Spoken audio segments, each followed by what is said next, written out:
Hallo, Hallo. alles klar? Ja? Die neue Frisur steht dir gut? Danke. Du bist gut in Form. Mhm. Du anscheinend auch. Ich passe ein bisschen auf. Gib mir ein paar Schritte. Ja.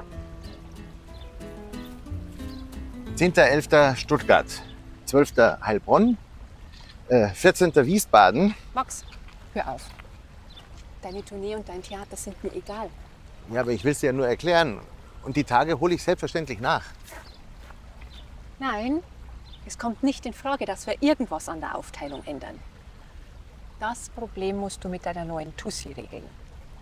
Sie arbeitet nicht und hat nichts zu tun.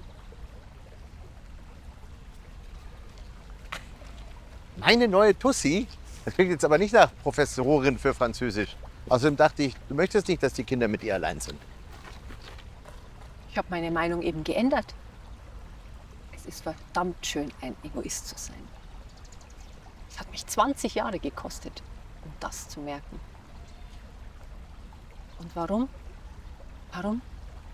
Ich weiß es nicht. Du hast jemanden kennengelernt. Das würdest du wohl gerne wissen, was? Ich würde gerne wissen, wie es dir geht. Ja. Ja, ich habe jemanden kennengelernt, wenn du es wissen willst. Er ist hübsch, er ist zärtlich. Und mit ihm ist alles ganz entspannt. Ich gratuliere. Tja, ich bin dabei, mich von dir zu befreien, weißt du? Das ist ein Wahnsinnsgefühl.